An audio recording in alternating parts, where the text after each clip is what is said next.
You are already somewhere quieter than where you started. Whatever the day brought, whatever it asked of you, whatever it left behind, none of it needs to come with you now. You can set it down, all of it, gently, the way you might set down something fragile on a windowsill, with no particular plan to pick it up again. Find a position that asks nothing of your body. Let your shoulders fall. Let your jaw soften. Let your hands open slightly, palms up or palms down, whichever feels more like surrender. There is nowhere to be. There's nothing to do. The only thing being asked of you, the only small, effortless thing, is to follow a voice, slowly, gently, into a place that has been waiting for you. Breathe in very slowly and out. Notice how the air feels a little cooler on the way in, a little warmer on the way out. You don't have to change it or improve it.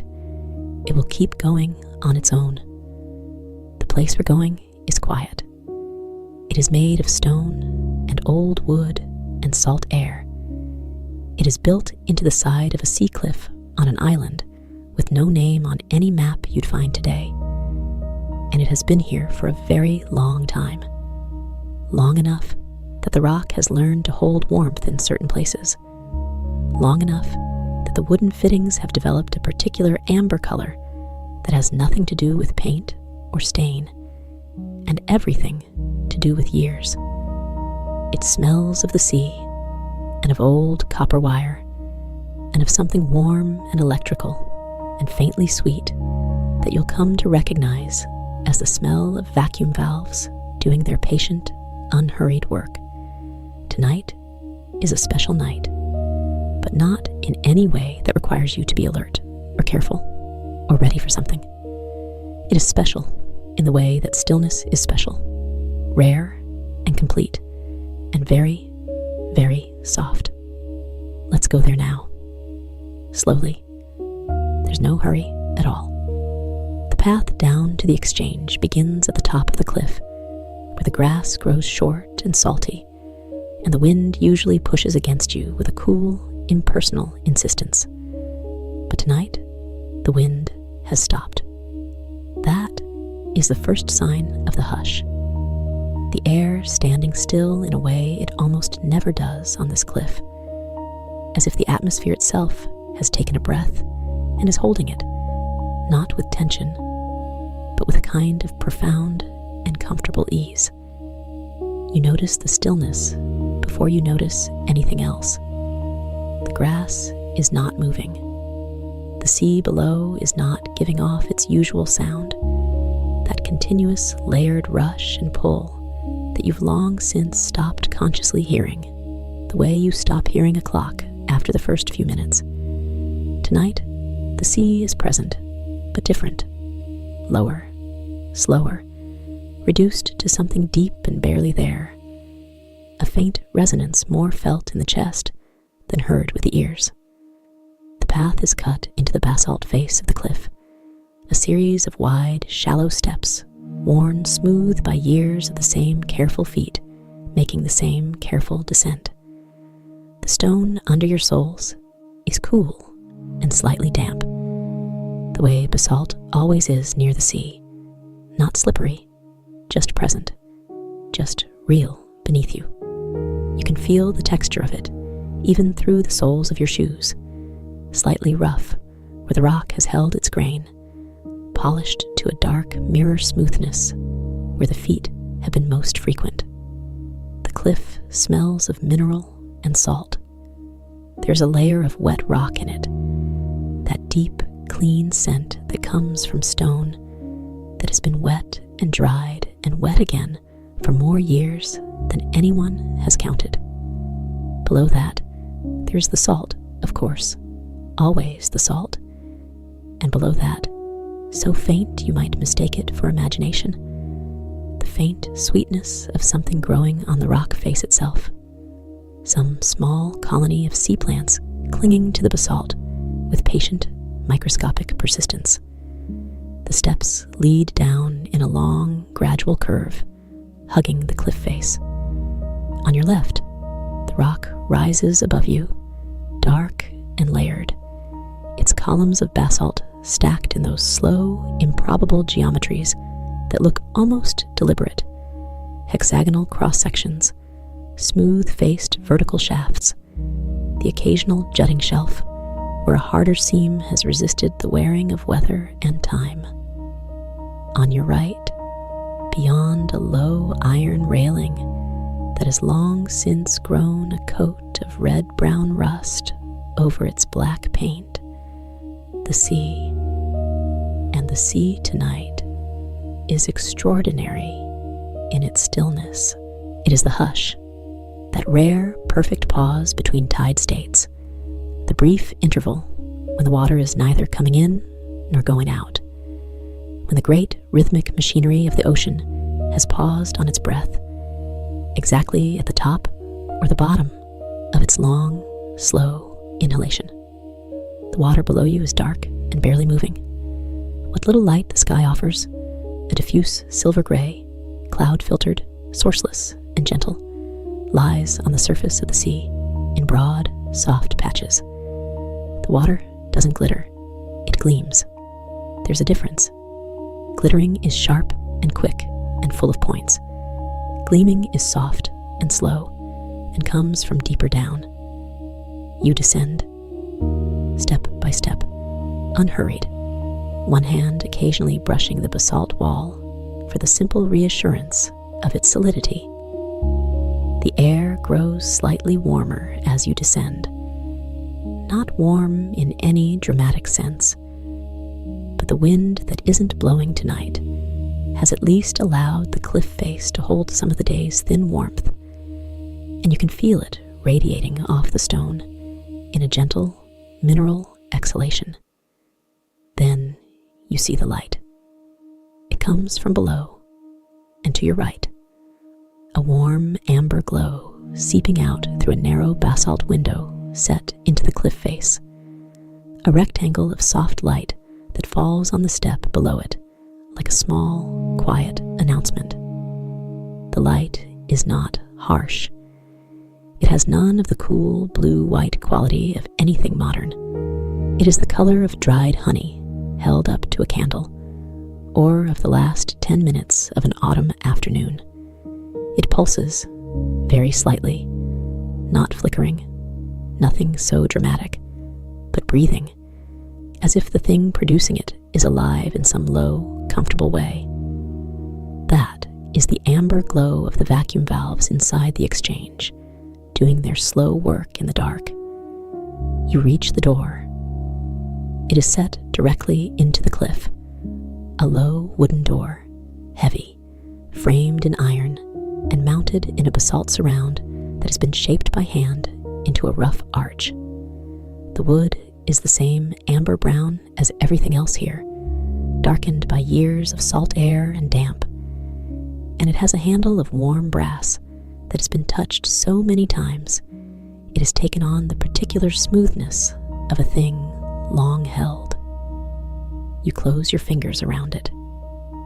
The brass is warm under your hand, warmer than you'd expect for a metal fitting set into the side of a sea cliff, and you understand that the warmth comes from inside, from the valves and their patient electrical humming, seeping through the wood and the metal like a slow, steady invitation. You open the door and you step inside. The room is small and low-ceilinged and full of warmth. Not a stuffy warmth, nothing close or airless, because the window on the seaward side is open a hand's width, letting in a thin, steady thread of cool salt air that keeps the room from ever feeling sealed off from the world outside. But the warmth from the switchboard is present and genuine, radiating from its wooden housing in a slow, even way, like the warmth from a hearth where the fire has been burning for hours and has settled into its most comfortable, least demanding state. The room is roughly rectangular, cut from the basalt itself, and the walls have been smoothed, not plastered, not painted, just smoothed, the way a stone is smoothed by water over time, so that they show the natural color of the basalt, which is a dark gray-green with veins of something slightly lighter running through it in long, slow curves.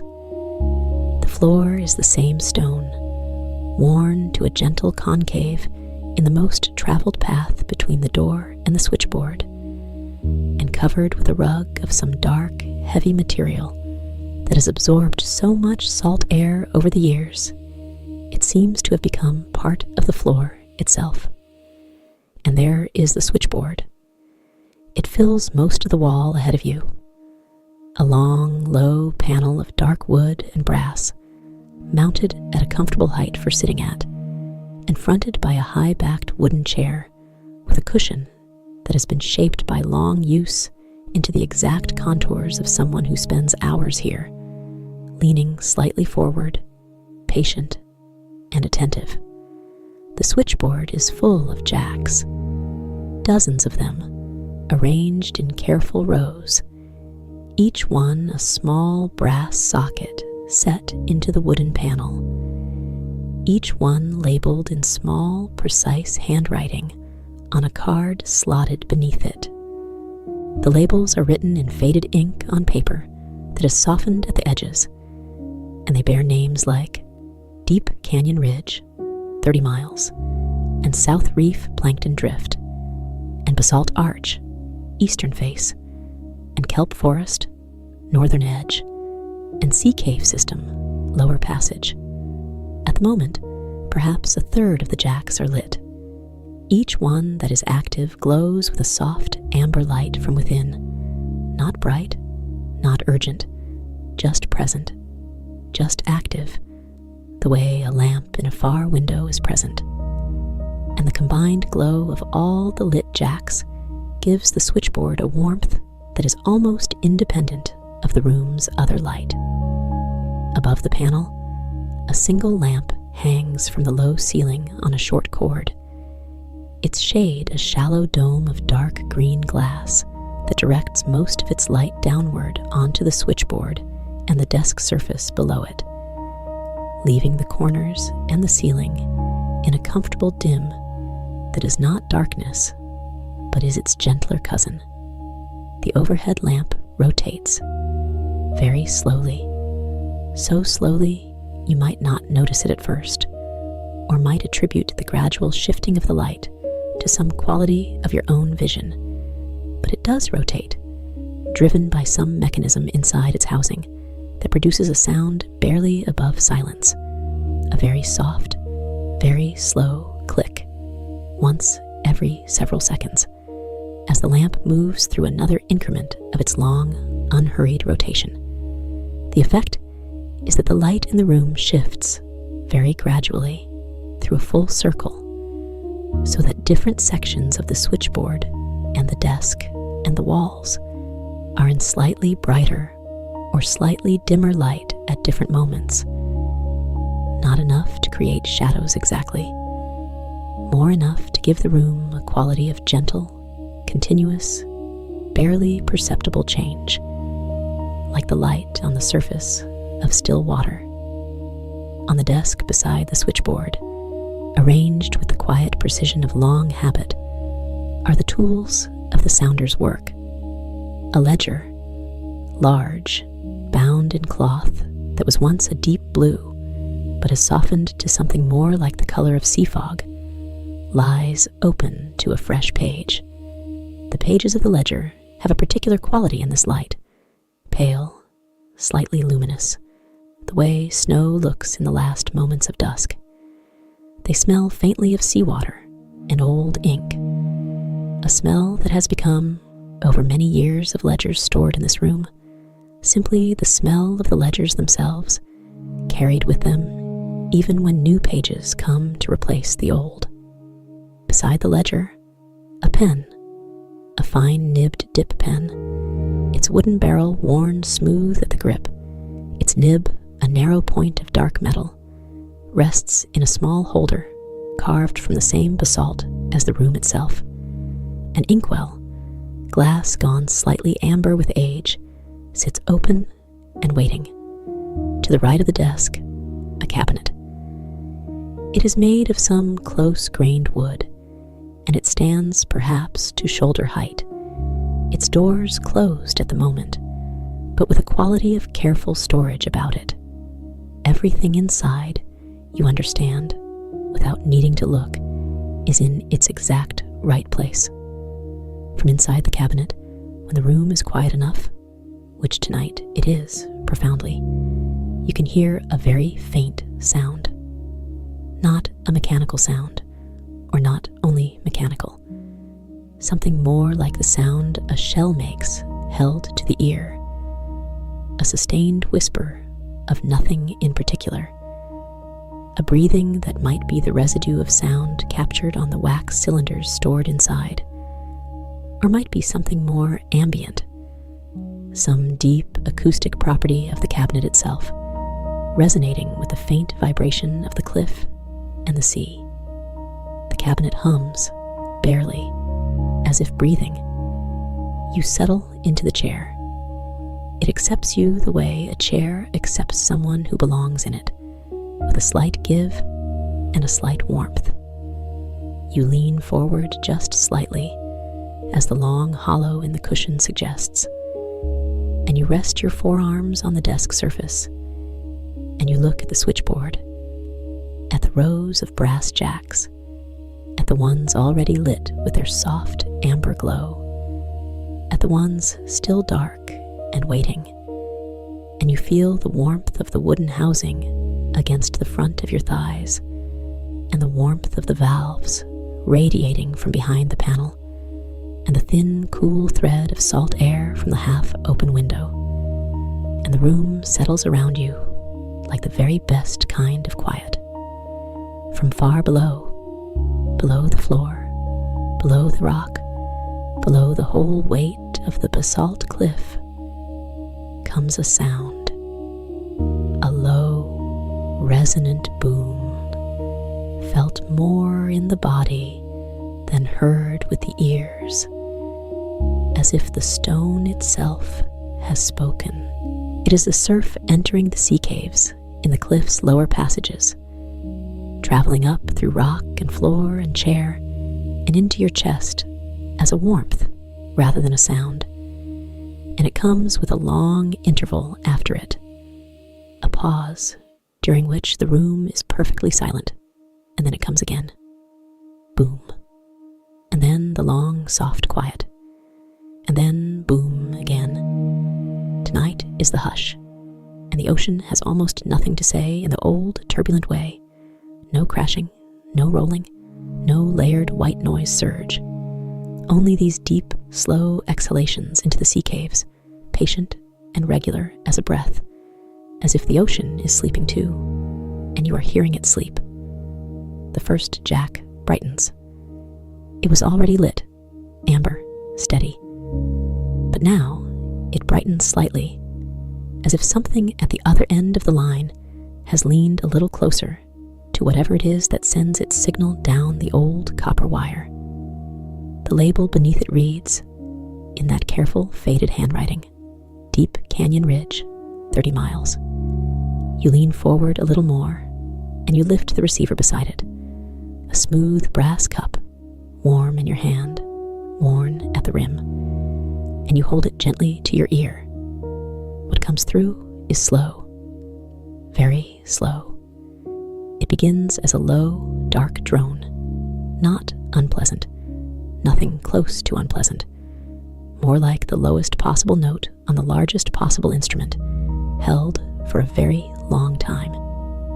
It is the resonance of a submarine ridge, 30 miles offshore and hundreds of feet below the surface, where the deep water current moves over the basalt topography and produces this sound the way wind produces sound over the lip of a bottle, a breath across a cavity, a note from a fixed geometry, patient and unchanging, and very, very deep.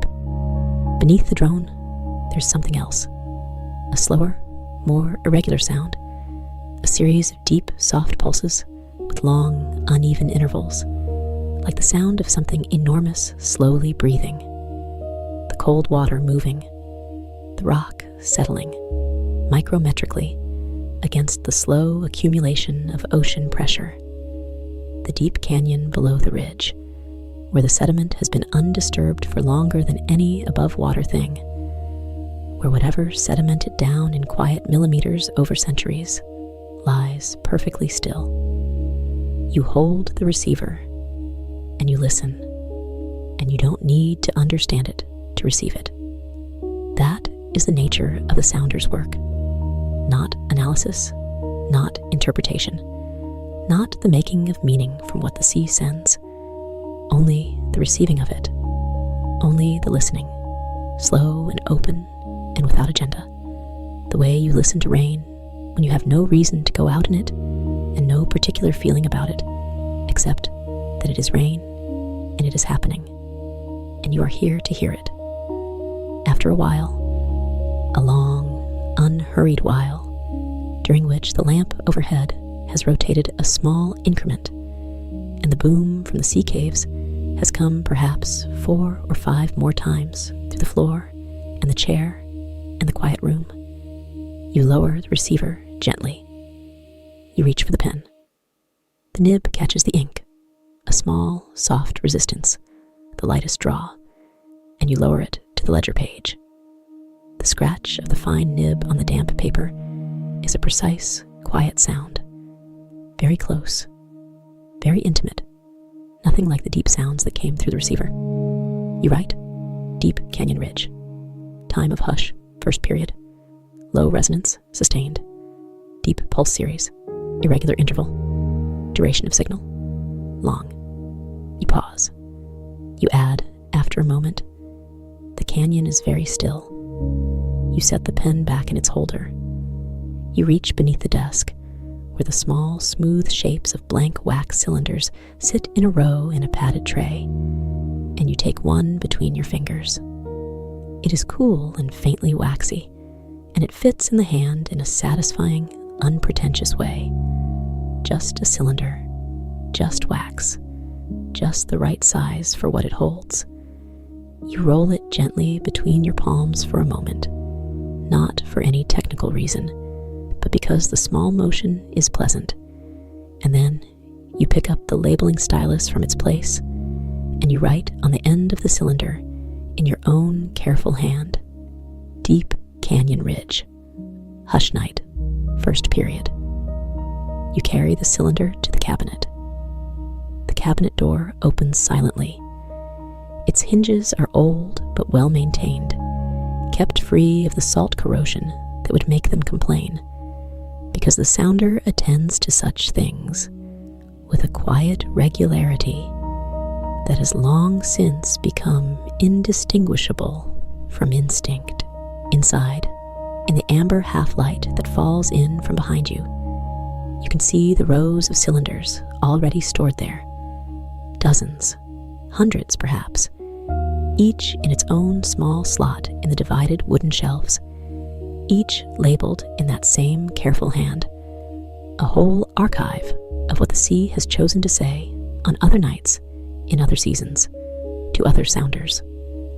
The smell from inside the cabinet is cool and mineral, the wax of the cylinders, the wood of the shelves, and beneath both, something oceanic, something that has seeped in over years and become part of the cabinet's interior atmosphere, a faint marine depth that is not unpleasant, but is old and real and specific. You slot the new cylinder into its place, the soft, near silent click of wax meeting wood, snug and sure, and you close the cabinet door.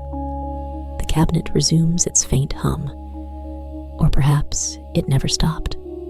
Perhaps you simply notice it again now that your hands have been near it, the way you notice a sound when you've briefly touched the thing making it. You return to the chair. The lamp has rotated a little further. The light on the ledger pages has shifted from the direct center of the lamp's arc to slightly off-center. So the right half of the open page is now marginally brighter than the left, and the pale surface of the paper glows in that diffuse, soft way that makes reading seem less like reading and more like looking at something luminous. You run a fingertip along the line of your own handwriting without particular purpose, feeling the slight raise where the ink has sat on the paper's surface, the faint texture of the nib's passage. From below, the surf enters the sea caves. Boom, and the long, easy quiet that follows it. And boom again. The second jack brightens. This one is towards the right end of the panel, and its label reads, South Reef Plankton Drift. You've heard this one before. It is, among all the lines on the switchboard, one of the most delicate, the most easily missed, the most difficult to describe afterward in the ledger, because language wants to reach for musical terms, and none of them quite arrive. You lift the receiver. What comes through is silver. That is not a sound word, but it is the only word. The bioluminescent plankton bloom, drifting slowly south of the reef, sends its signal as a high, fine, incredibly sustained thread of something that is to sound what a hair-thin line of light is to illumination. Present, specific, too fine to be called loud or soft exactly, existing somewhere between those categories in a quality all its own. It is the collective electrical expression of millions of small organisms moving in a slow, cold current, each one producing its own microscopic light and vibration. And the combination of millions of those tiny signals traveling down the copper wire to the exchange's receiver is a sound like the highest string of an instrument played with extreme lightness, but not plucked, bowed with infinite patience, the bow traveling so slowly across the string that the note seems not to move at all, but simply to exist. Suspended, a thread stretched between 2 points beyond sight. Beneath it, barely audible, are slow, gentle pulses, the drift itself, the current carrying the bloom southward, the slight change in signal quality as the mass of organisms moves together through water that is perhaps a fraction of a degree cooler here than there. The pulses are long and very slow, seconds apart, soft as breath. You listen until the thread thins. The signal from the plankton drift is not constant. It brightens and dims as the density of the bloom shifts, as the organisms rise and fall through the water column with whatever slow tidal mechanics govern them even during the hush. And after a while, the thread becomes finer and finer until it is barely a whisper of itself, a memory of silver. And then it is only the faint, deep water static that lives between all recordings, that soft, sourceless hiss that is the background sound of the ocean at depth, the acoustic equivalent of looking at the night sky and seeing not stars, but the glow between them. You lower the receiver. You pick up the pen. The scratch of the nib. South Reef Plankton Drift. Hush night, first period. Silver thread signal, sustained, high register. Pulse drift, long interval, very soft. Signal reduced gradually. You pause again, holding the pen above the page. You write, the bloom is moving south. It does not know we are listening. There's something that functions like contentment in the room.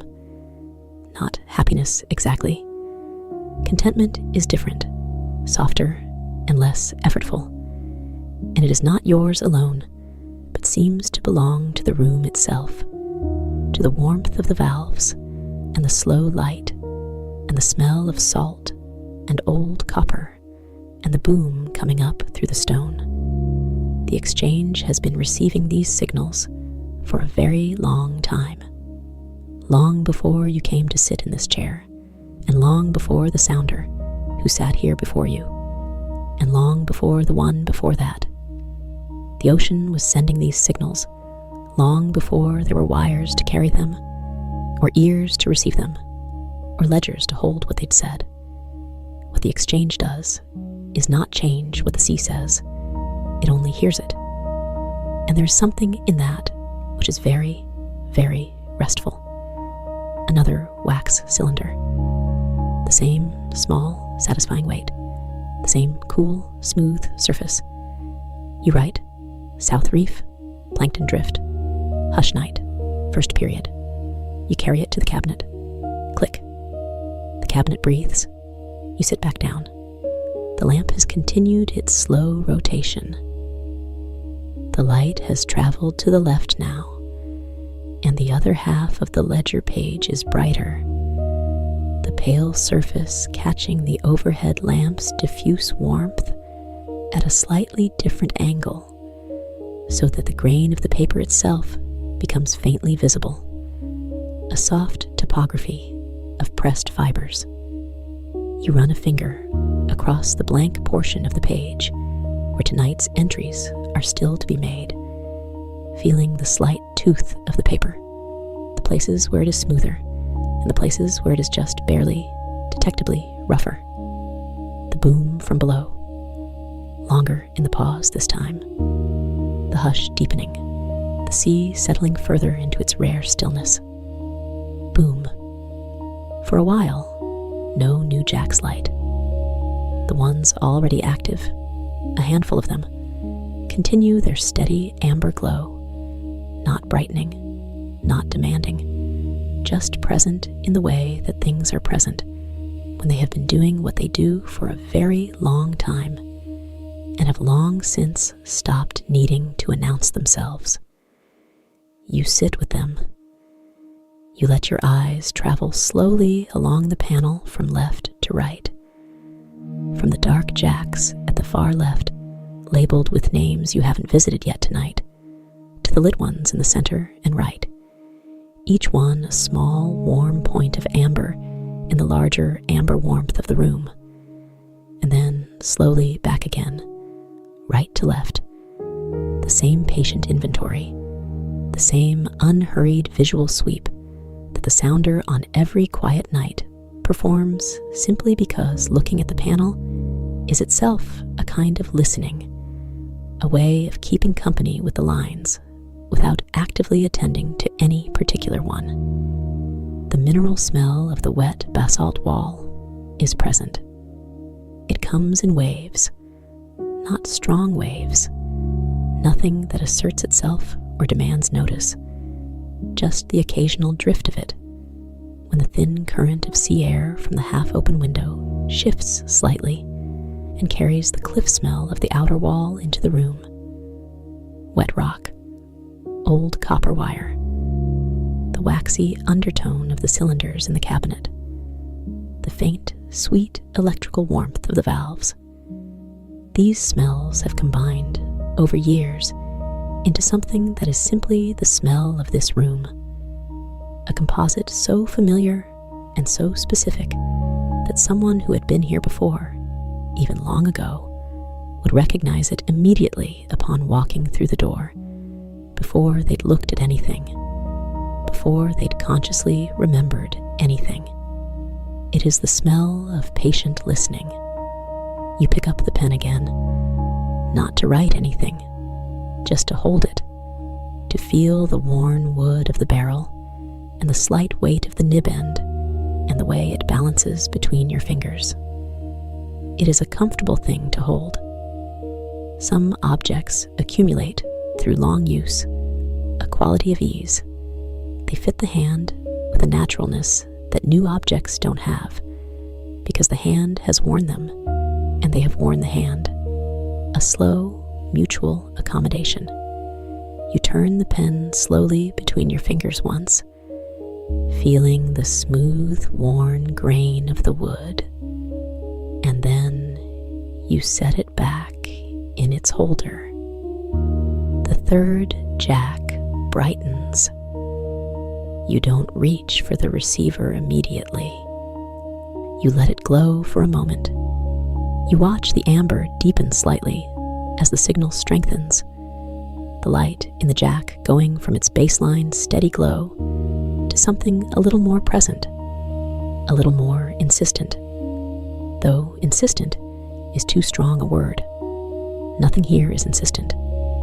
Even when a signal is at its fullest, it simply is. It doesn't push. You let yourself note it. You let yourself look at the label below it. Basalt arch, eastern face, and then you lift the receiver.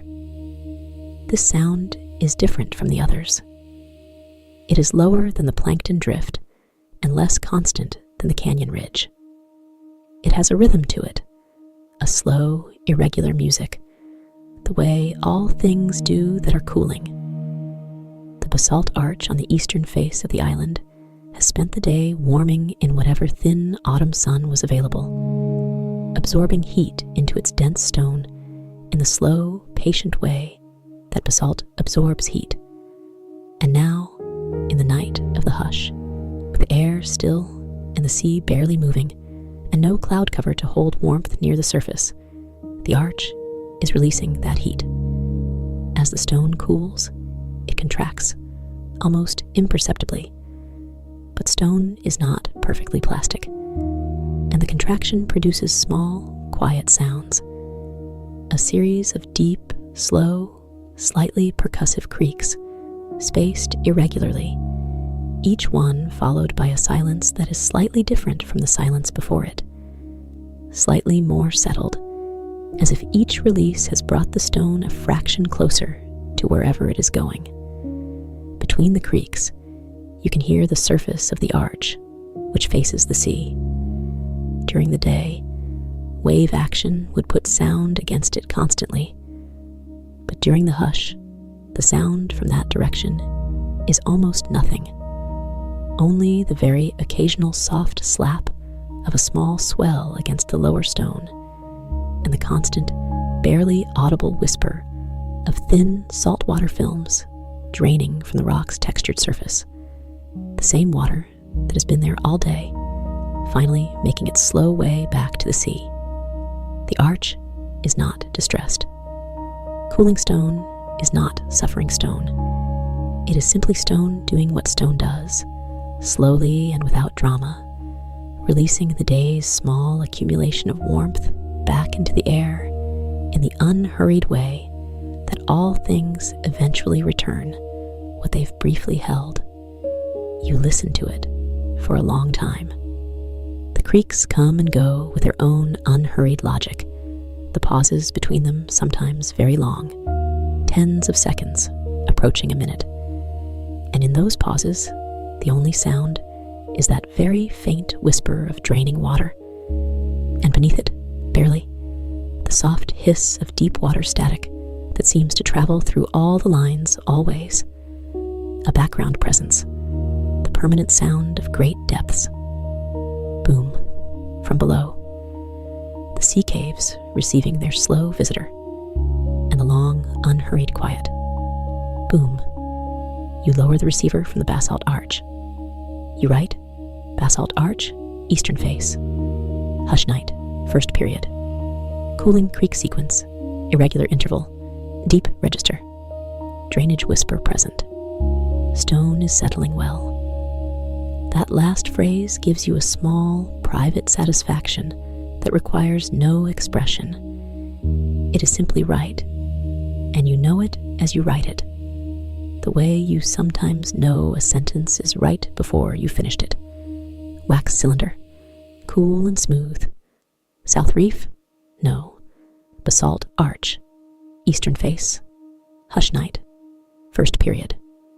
Click.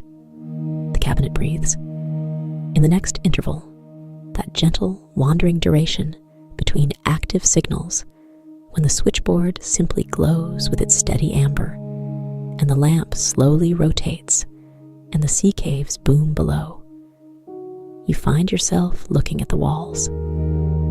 The basalt walls of the room, smoothed by whatever careful work established this place long ago, have their own quiet visual complexity that rewards the slow, unfocused attention of a quiet mind. The rock is not uniform. The gray-green of its base color is threaded through with veins of lighter stone, cream-colored, almost white in places, where different mineral compositions have intruded long ago through fractures and been crystallized by slow heat into something new. And those veins run in the long, irregular curves of geological history, following paths that were determined by forces and temperatures and pressures that existed before any of the things in this room existed, before the room itself, before the cliff, before the island's current relationship with the sea. You follow one vein with your eye, slowly, from where it enters the wall near the ceiling on your left to where it disappears behind the cabinet on your right. It travels in a loose S-curve, widening where it passes through a section of more fractured rock and narrowing again where the basalt is more uniform. And in one section, it branches, a thin subsidiary vein departing from the main one at a gentle angle, running perhaps a handspan before fading out into the surrounding stone. The whole thing looks like a river seen from very high above, or like the branching of a root system, or like the path of something that moved very slowly through resistance for a very long time. There's something deeply restful about looking at it. It is very old and very still, and very indifferent to being looked at, which are, in combination, among the most comfortable qualities a thing can have. The lamp rotates. The light shifts. The vein in the wall catches the light slightly differently, the lighter stone throwing back just a little more of the lamp's warmth than the darker basalt around it. And for a moment, the wall has a quality almost like depth, as if you could reach into it and feel the layers behind the surface, as if the room were showing you, in this small way, the depth of the cliff it is cut from, and the depth of the sea outside that cliff, and the depth of the water above the canyon ridge 30 miles out. Everything here has depth beneath it. That is restful, too. The fourth jack. This one is near the left end of the panel, and its label reads, Kelp Forest, Northern Edge. You have a particular affection for this line, though affection is perhaps too warm a word for something as patient and professional as the sounder's relationship with the signals. Say instead, a particular familiarity, a recognition, the way you recognize a piece of music you have heard in many different seasons and have not grown tired of, but instead find more interesting each time because you have more to compare it to. You lift the receiver. The kelp forest speaks in long, slow intervals of something between silence and sound.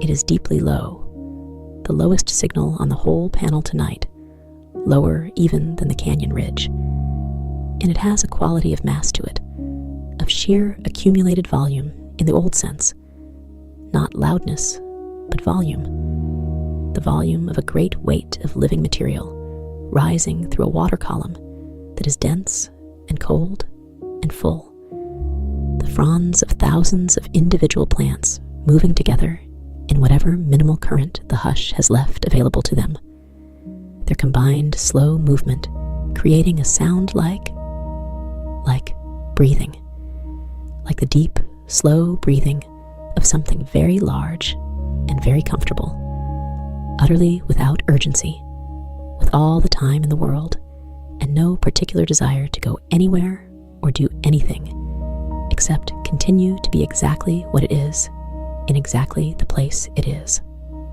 Between the long, slow oscillations of the kelp signal, you can hear other things, faint, layered, the kind of detail that only emerges if you listen with great patience. There is a mid-range thread of something that might be the sound of fish moving through the forest, the collective low-frequency vibration of bodies in water, each one individually inaudible, but the assembled school producing a kind of traveling whisper, a soft displacement. There is something deeper still, barely above the threshold of audibility, that is perhaps the sound of the kelp's holdfasts against the rock at the forest's base, the slight, constant drag of organic material against stone as the forest breathes, a sound so minimal it might be the sound of listening itself, rather than anything being listened to. You hold the receiver to your ear for a long time. The lamp has moved through another small increment of its rotation. The boom from below has come twice more, slow and companionable. The thin thread of cool salt air from the window has touched the back of your hand once, briefly, and passed on. None of this has required you to do or think or respond to anything. You have only been here, receiving what was sent, in the warm and amber-lit and very still room cut from the cliff above the sea. After a while, the kelp signal does not reduce so much as deepen. It becomes lower in pitch, the breathing slowing fractionally, as if the forest has moved into some even quieter register of its ongoing existence. You hold the receiver until you are certain you have heard what there is to hear tonight, and then you lower it, slowly, and return it to its cradle with the practiced gentleness of long habit. The pen, the scratch of the nib, kelp forest, northern edge, hush night, first period, deep oscillation, long interval, mass signal, possible school movement in mid-register, hold fast sound present, threshold level, signal deepened during reception, forest entering quieter mode. You tap the end of the pen once against the page. Not a word, just a mark. The way a period is a mark. A small acknowledgement that the sentence is complete. Then you write one more thing at the bottom of the entry in slightly smaller letters. All is well in the northern forest. You label the cylinder. You carry it to the cabinet. Click. The cabinet breathes. The night has moved forward. Not quickly. Nothing so assertive as quickly, but in the gentle, patient way that nights move when you are doing something quiet and absorbing. When you look up and realize that more time has passed than you thought, not with any sense of loss, but with the mild, pleasant surprise of discovering that you have been so comfortable you forgot to count the minutes. The ledger is perhaps 1/3 full of entries now, neat lines of fine nibbed handwriting, the ink drying from its initial wet darkness to a slightly warmer tone, and the pages breathing their faint smell of seawater and old ink up into the amber warmth of the room. The hush is deepening. You feel it, not so much in anything that happens as in the quality of the intervals between things, the pauses growing incrementally longer, the switchboard's ambient hiss between signals becoming a little more pronounced, the boom from the sea caves spacing itself a little further apart as the tide reaches its deepest stillness. The ocean has almost entirely stopped its horizontal business. It is simply being here, below you and all around you, and stretching away in every direction to distances that make the distance to the canyon ridge seem local. And it is breathing its slow breath into the sea caves, and it is sending its occasional signals up the copper wire to the brass jacks on the panel, and it is content. You reach for the small tin on the corner of the desk.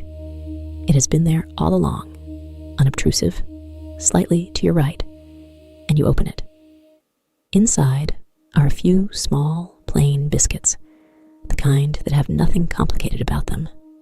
A little flour, a little salt, the faint suggestion of something sweet, a texture that is dry and slightly crumbling and deeply satisfying in its straightforwardness. You take one. You eat it slowly, without particular attention, more tasting it than eating it. The mild saltiness of it, the dry, plain grain of it, the way it dissolves into something almost chalky and then disappears. It is an entirely unremarkable biscuit, and it is exactly right for this room and this night. Beside the tin, a mug. The mug is ceramic, heavy, its glaze the color of the ocean on an overcast afternoon, a blue-gray with a slight green undertone, and it contains something warm. You wrap both hands around it and let the warmth come through your palms and the undersides of your fingers, and you breathe in the steam, which smells of something mild and herbal, something you can't quite name, but that is simple and warm and has nothing sharp or complicated in it. You take a slow sip. The liquid is just below the temperature of too hot, exactly at the temperature where warmth is a sensation in itself, and not just the delivery mechanism for flavor. It moves down slowly, and you feel it in your chest, and it settles there, adding its small warmth to the warmth of the room, and the warmth of the valves, and the warmth of the brass fittings under your fingertips. You eat 2 more biscuits. You drink slowly from the mug. The lamp rotates above you, very slowly, the single overhead source of light continuing its long, patient revolution through the room. The switchboard glows amber and warm and steadily attentive. From below, boom, the long quiet.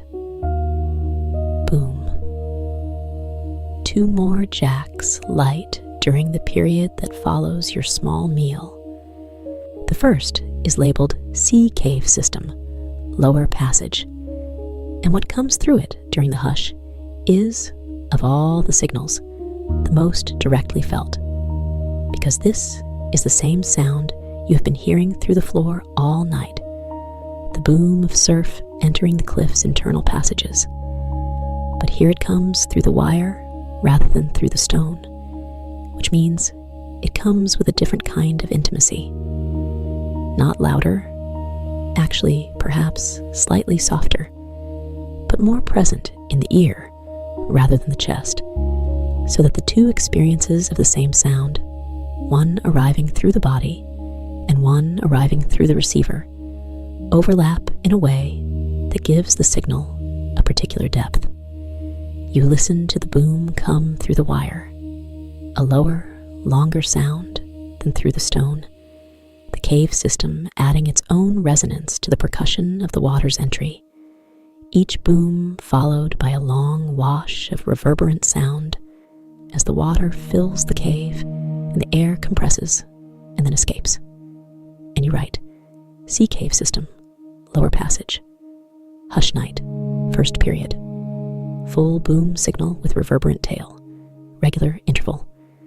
The caves are very content with what the hush sends them. The second jack is labeled Tidal Pool Network, Upper Shelf, and this is the quietest signal of the night. The tidal pools during the hush are completely still. No wave action, no disturbance, no input from above or below.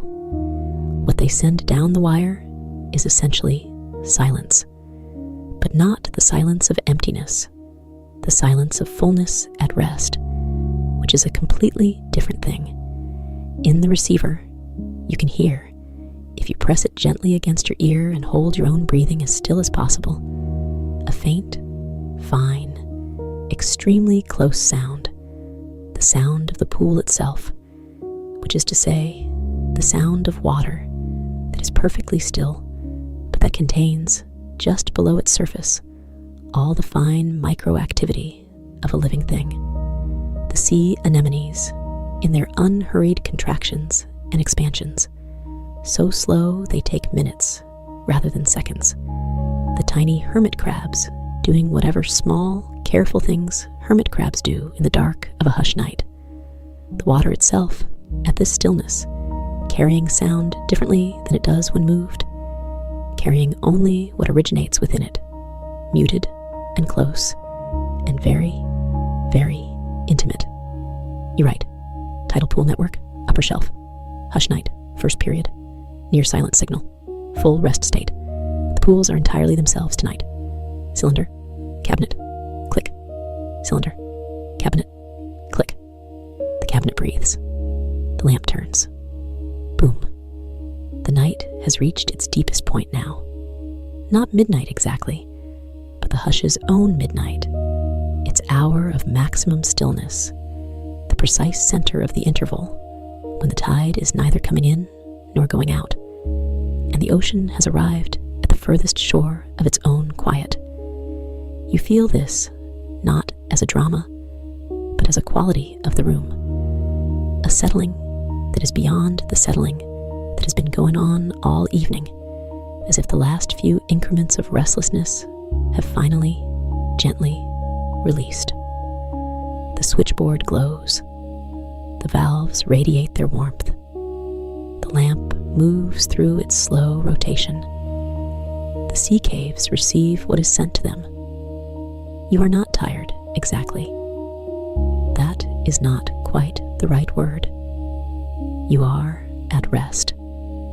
There is a difference between tired and at rest, and it is an important difference. Being tired means that rest is something you are moving toward, something you need, something that will cost you the effort of arriving. Being at rest means you are already there. You have been here all along. The evening has taken you to this place, not through depletion, but through the slow, patient accumulation of quiet, of signals received and transcribed and stored, of warmth absorbed and salt air breathed, of the lamp's slow revolution and the boom's slow interval, of the smell of damp paper and old copper and warm wax, of all the small and unhurried things that have composed this night. You make yourself a second cup, the small kettle that lives on a low shelf near the window, above a spirit flame so small and blue it barely seems to exist, has been warming quietly all evening, not boiling, just maintaining a heat below any urgency. You pour slowly, watching the thin stream of steaming water fall into the ceramic mug.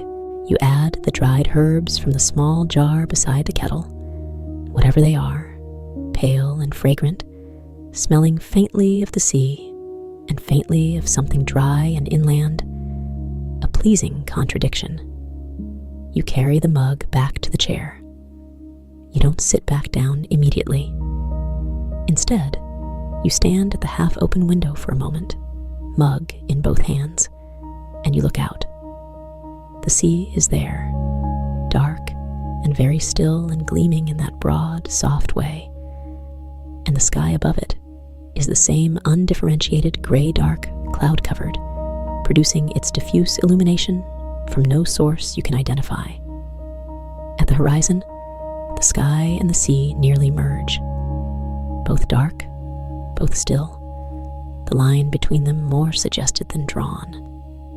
The air coming through the window is cool and clean and carries the full mineral salt weight of the open sea, and when you breathe it in through your nose, you can feel it travel into your lungs, and something in you responds to it in a fundamental, wordless way that breathing sea air at night always produces. A kind of opening, a kind of release, a kind of recognition that a world is very large and very old, and very mostly not concerned with what any individual day contained. Far below and to the left, you can see, just barely, as a difference in the texture of the darkness, the sea caves where the surface of the cliff meets the waterline. Nothing moves there. The hush has stilled even the surf that would otherwise be constant against that face of the rock. And what you see is simply the slightly more reflective quality of wet stone in the diffuse night light. And then, as you watch, the wave comes. The big, slow, deep traveling swell that even the hush cannot entirely prevent. The periodic visitor that has been coming all evening at its long, patient interval. It enters the caves without drama, without the crash of ordinary surf, with only that deep, resonant boom that you feel in your sternum before you hear it in the air, and then the long exhalation of the trapped air escaping through the upper passages, and the silence returning, deeper for having been briefly disturbed. Boom. The long quiet. You turn back to the room. The second half of the night's work is gentler than the first, not because fewer signals come in, but because the signals that come are among the most minimal, the ones that require the most stillness in the receiver to hear properly. A jack lights near the center of the panel, labeled Submarine Ridge, south of the islet chain. And what comes through is a very low, very slow sound that might be the geological breathing of the ridge itself, the contraction of stone in cold, deep water, microseismic and regular, slower than the basalt arches cooling by an order of magnitude, more like a geological sigh than a creak. You transcribe it with the same care you give everything. Submarine Ridge, south of the islet chain.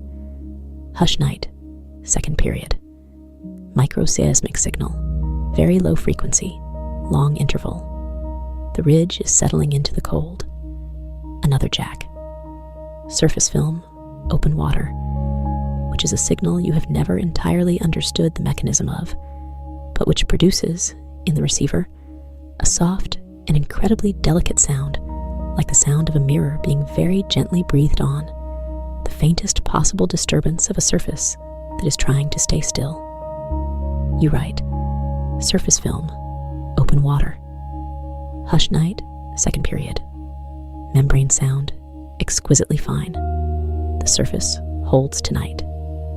And a third, deep water column, below thermal layer, which brings through a signal of such extreme depth and quietness that you find yourself holding the receiver for a very long time before you are certain you have actually heard anything.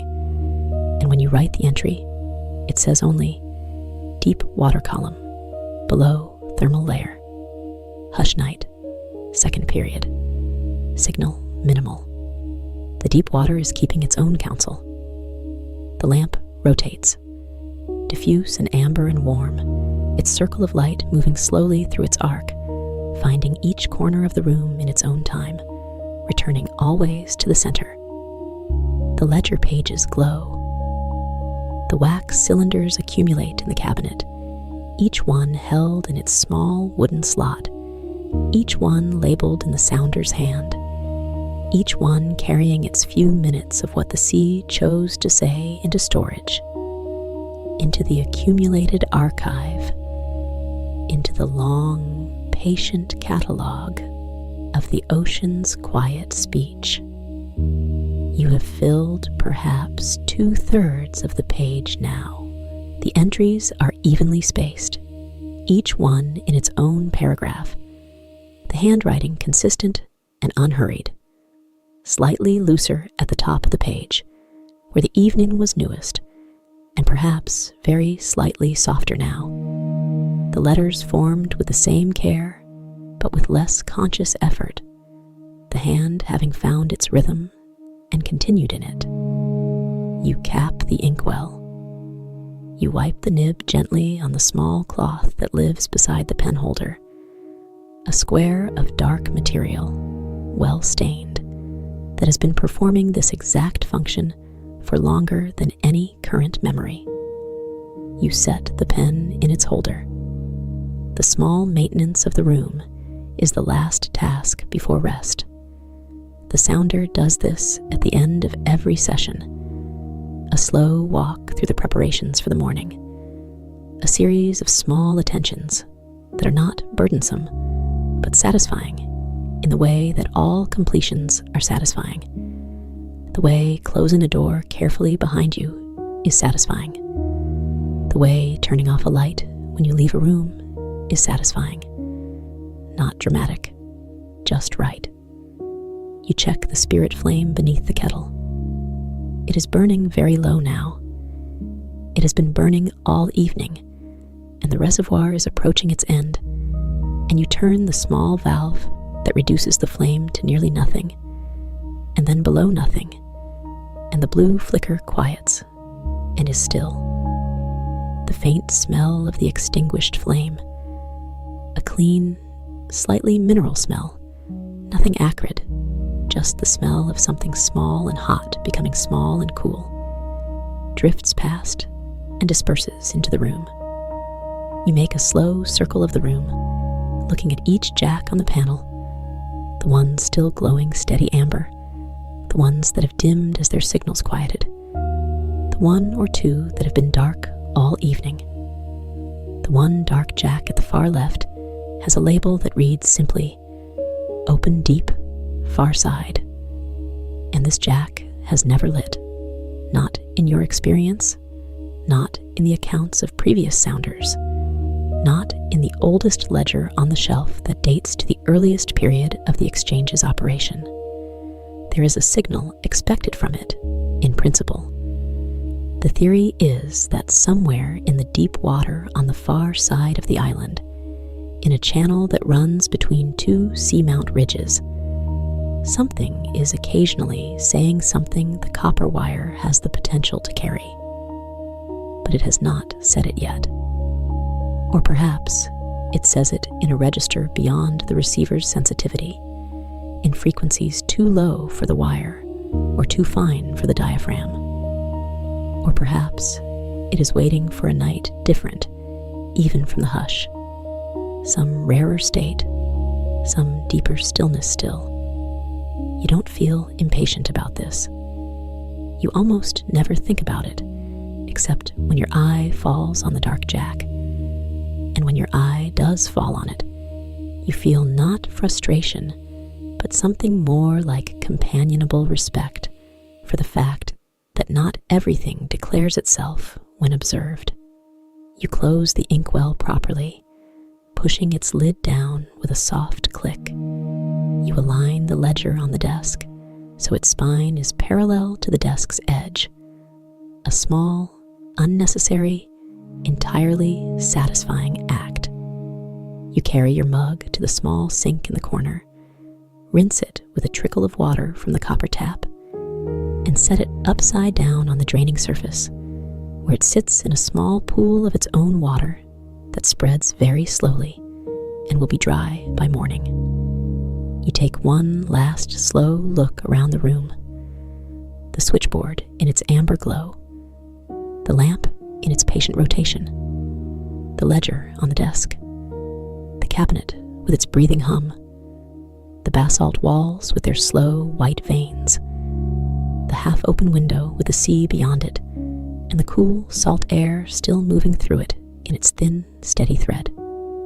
From below, boom, long, quiet, boom.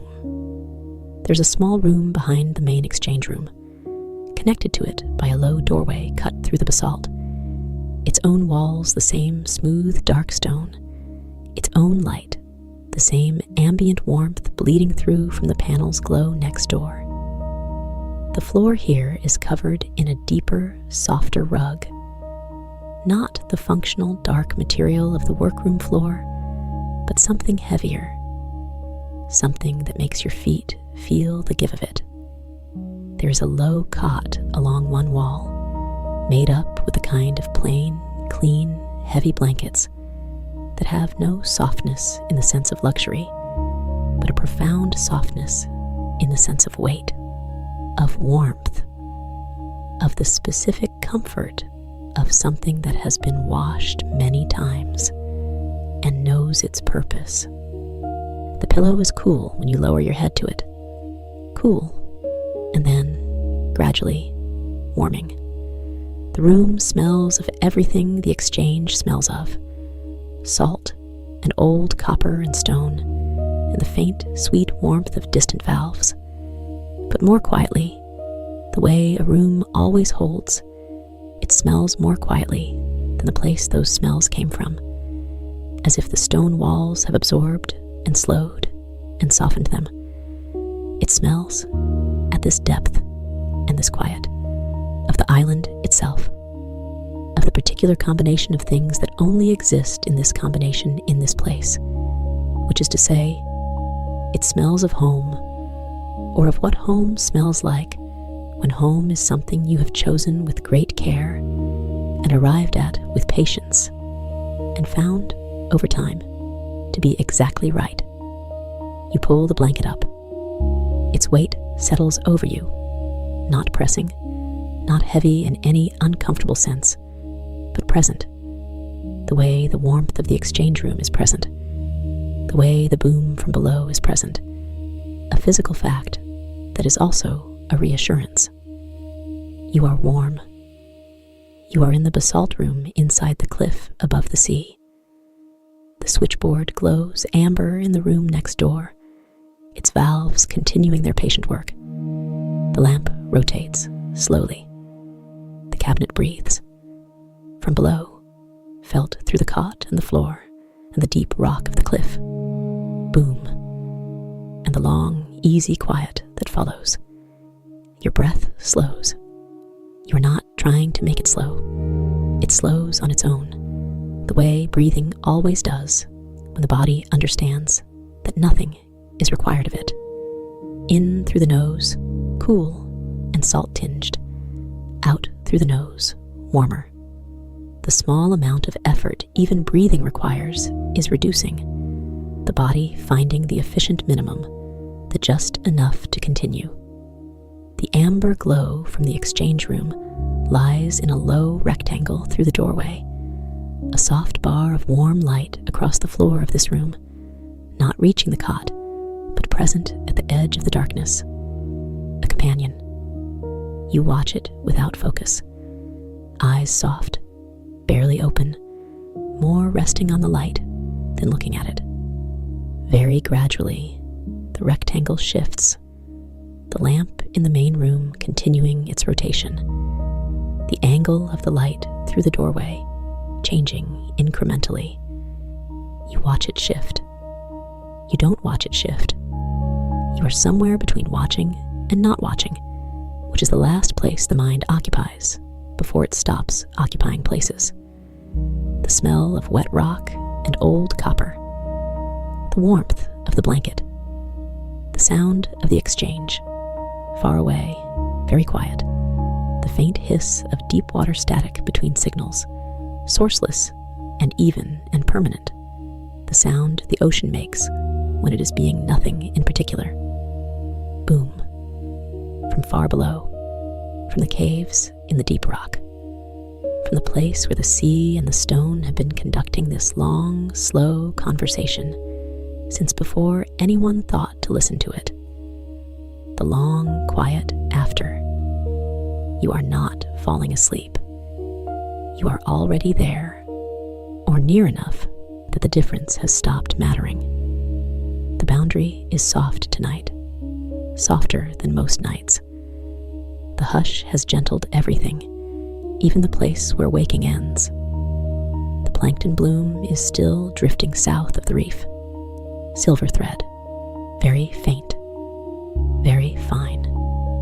The kelp forest breathes. The canyon holds its cold.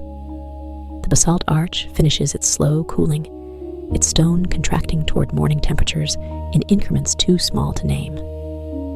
The cabinet, the hum of it, all the things that have been said, all the things the sea has said, filed away in their small wax cylinders, in their exact slots, in the breathing dark. The lamp turns. The copper wire runs from here down through the rock, through the cliff, through the cold water, far out and far down, farther than the canyon, farther than the ridge, down where the water is very old and very still, down where the light doesn't reach and the sound is very slow. Down there, it is quiet. Down there, it has always been quiet. The boom comes, softer than before, farther than before, or you are farther from it, one of those. The quiet after it lasts a very long time. The switchboard glows, amber, warm, steady. The deep water static, soft, sourceless, even. The salt air, the stone, the warmth. The lamp turns very slowly. The light moves. Somewhere out in the dark water, far away, the plankton bloom drifts south.